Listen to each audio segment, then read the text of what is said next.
What's the harsh reality no one accepts? Bad things will happen to you for no reason. I always liked the Star Trek quote, "It is possible to commit no mistakes and still lose." That is not a weakness. That is life. For that reason, some things just happen and that's the way it is. That quote made me start watching Star Trek TNG on Netflix. Without exaggerating, it is one of the best shows ever made. Edit. I've gotten some of the same questions, so let me answer them here. Do you need watch the original series first? No, I started off from Star Trek TNG Season 1. It was rougher than the later seasons. Episode 2 was really bad, but I read up on it on Wikipedia and found it was considered the second worst episode of the entire series. Haha. I'd recommend watching from season 1 so you understand and get a better feel for the characters, and just power through into season 2 when things really pick up, with The Measure of a Man episode being considered the starting point of where it became great. What's a good episode to get hooked by? Some of the best episodes requires, that you have gotten a better feel for the cast, so you understand them better and can sympathize with them better, or that you followed the plot. But the following are good episodes off the top of my head that stand well on their own: The Inner Light, S5E25 Elementary Dear Data, S2E3, and its sequel, Ship in a Bottle S6E12, First Contact, S4E15. Someone recommended an episode guide, so you know which episodes to skip. They recommend the following taste test episodes: The Defector, S3E10 Data's Day, S4E11 Timescape, S6E25 Is it like Star Wars? Well, it takes place in space, but it's different. Star Wars takes place in a galaxy far away, whereas Star Trek takes place in our galaxy. At some point Earth came up with the warp drive, which allowed for faster than light travel. We quickly came into contact with our galactic neighbors, and it went on from there. TNG takes place in the 24th century, when Earth and the Federation of Planets it is part of constitutes one of the main powers in this quadrant of the Milky Way. We have reached a post-capitalistic society with matter replicators that allow us to create whatever food, drink or other item we want. Holodecks that allow us to live out virtual reality and simulate NPC beings that have a tendency to turn sentient, and other cool tech. Still, despite this, we are still human, and Star Trek does a wonderful job of exploring many of the ethical and philosophical questions we've been dealing with since ancient times, as the goal of the Enterprise is to explore the Milky Way for new life. For example, what is life? How would we recognize it, whether it be silicone-based pure energy, simulated, or even artificial life in the form of androids/robots/nanites, purposefully engineered, or by accident? Star Trek also touches upon questions of leadership, authority, military/navy life and politics. The Enterprise is formally on a mission of exploration and research, with a crew, researchers, and engineers, reflecting that. But they are also all ranked members of the Starfleet, and not all races they encounter are friendly. Other interesting races sharing our galaxy include the Klingons, a warrior race, quite barbaric in looks and behavior, but they live by their own sense of honor, similar to the samurai Bushido. In the original series they were enemies of the Federation, but in between that and TNG they formed an alliance, the Romulans, a space version of the Roman Empire. They care only for the glory of their empire and share a DMZ/neutral zone in space. They are cousins of the Vulcans and are also very logical, but fascistic and greedy. Ferengi's, weird and annoying. They are super greedy and are motivated by profit above all. Kinda like the goblins in Harry Potter. The Q, literally omnipotent beings. For some reason, a member of the Q continuum has taken an interest in us humans and likes to mess with us. The Borg, cybernetic organisms linked in a hive mind called the Collective. Their sole goal is to expand across the galaxy, like us, and assimilate other civilizations and their technologies. Resistance is futile. The Bajorans, a highly culturally advanced race, turned into space refugees after their home planet was annexed by the highly militaristic Calrissians Cardassians. And more. They're also human-like races who just live differently, like a planet of clones, or a planet of genetically engineered people. Have you watched DS9? No, I'm almost done with TNG, and am looking forward to watching it afterwards. Thanks everyone for your recommendations.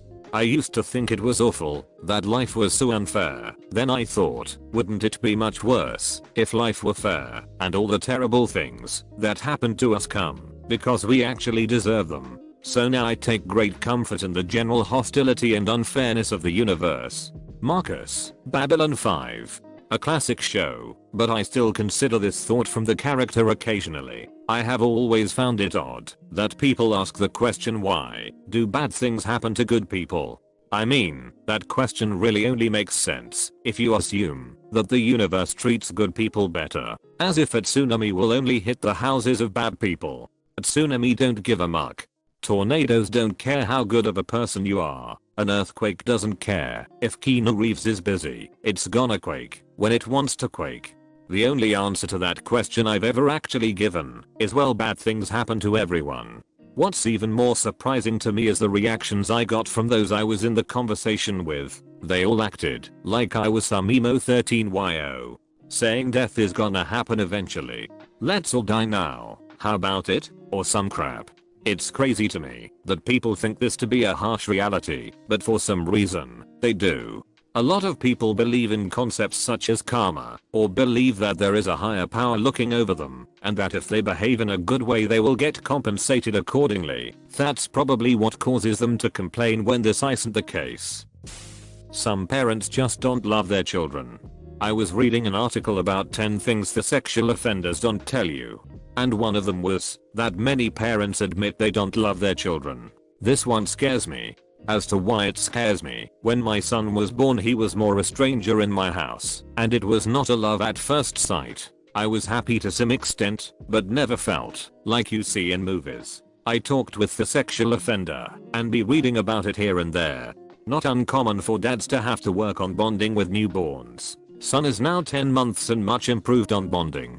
But you always kind of judge how you initially reacted and if that's who you really are, etc. It would help if people actually gave a thought into having kids and didn't just have them because it's what you're supposed to do. They're increasingly doing so.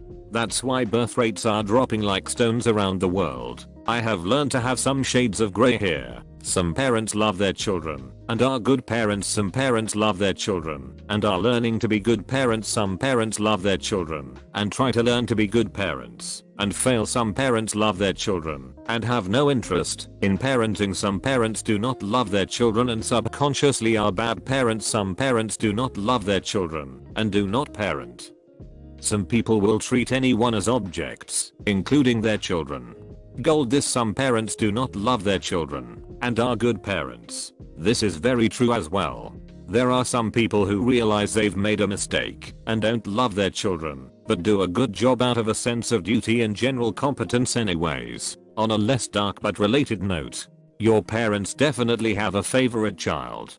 I have 3 kids. My oldest is my favorite to go shopping with and share memes and videos with. My middle is my favorite if I need a good quiet cuddle and quiet time spent with someone. My youngest is my favorite to go exploring with and try scary new skills with. They all have something I would miss horribly because the others just don't bring that energy to the table. They are individuals and I love what makes them that way. Can confirm, as an only child I know for a fact the favorite was the dog. To add to that, doing your best as a parent is sometimes not enough. I have parents I now realize were abusive to me growing up, but they are always too quick to interject "I did my best." If you get a job you weren't qualified for and truck it up royally, you still trucked up and you're still going to get called out for it and probably fired, regardless of whether you tried your best or not. Parenting isn't a kindergarten coloring sheet. The only goal is to keep the kids safe, happy and meet their needs. If you fail at any of those, your best is irrelevant. Beauty matters in how people treat people. Going from a skinny guy my whole life to becoming a chubby guy in about a year has really shocked me how people treat me differently. How do they treat you as chubby compared to skinny? To dinner, to lunch, to dessert, etc. I went the other way and holy cow, do people just react more positively to you? It happens often and noticeable. You don't always keep the good friends you meet, but that doesn't mean you can't make more later on down the road. From the BoJack Horseman finale, and something I've realized and made peace with, I think there are people that help you become the person that you end up being, and you can be grateful for them, even if they were never meant to be in your life forever. Alexa, play Mr. Blue. Keep your good friends. You become the average of the company you keep. Very few people truly accept their mortality, and most of the time when it truly sinks in, people get scared and want to avoid it. Poop keeps me up at night sometimes with a dread swelling in my stomach. It's that thought of just being over, gone. No longer experiencing, but just experiencing.